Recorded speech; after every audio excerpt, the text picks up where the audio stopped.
We used to throw a party back in the day, and the goal of the party was to make your party stand out from everybody else's. And this was my first party. I was the party starter. That was me. When I come, party has started. When I go, party shut down. I was that guy. But this time, I was going to throw my party for the first time. And for those of you who understand growing up, what was important to us then was our rep. You see this word rep? It means reputation. Your rep was your social currency. So if you threw a party and your party failed, there goes your...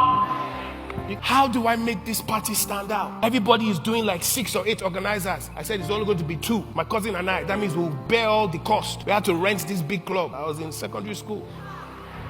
And so now we said we're going to be 2 people and we're going to do this club party with nobody. Problem is, how do we get the money? So I came up with a great idea. I went to my mommy and I said, Mom, I didn't tell her what it was for. I said, Mom, we have a school project. And we're trying to raise funds. Hey, yes, mommy. And my own part, I just calculated my part of the budget. My own part is like, hey, don't worry. So that's how I got some money for the party. And back in the day, everybody used to use, paper IVs. So they used to print out IVs and you go to schools and distribute them, certain schools, particularly the ones with the girls, because the girls had to come. Who wants to see boys?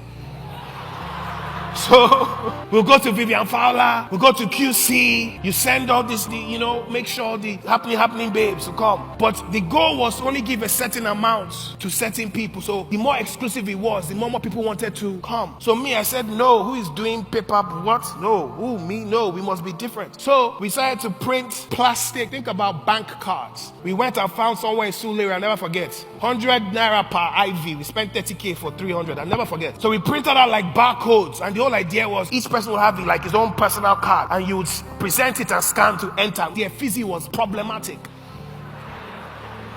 They will hear it. So just to heighten it, this is where I'm going. The whole point is not party. Focus, follow me. Now to top it all off, when you get to the party clubs, you have to have bouncers. Bouncers to gate unnecessary boys. Just gate them anyhow. And people will be fighting. And so you will show up to the gate, show your card, and then the bouncer will let you in or not. But because I wanted to vex people, I decided that my sister would be the bouncer. Yes. Now, I'm sure that you are trying to do the math. That in what capacity could she ever be the bouncer? Because she's quite brief. But here was the kicker. I put her as the bouncer in between 2 mopos. So when people came to the gate, it was not because of my sister. It was because of who was with her. So you needed to see the way she was bouncing guys.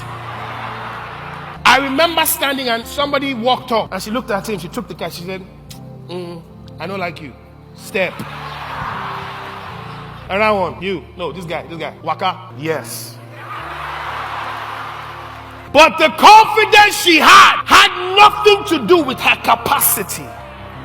It had nothing to do with her ability. It's because she did not even waver to consider if they will move or not. Because there was an assurity that if I say move, there are people that will make you move. Divine fearlessness begins with the revelation of who is with you.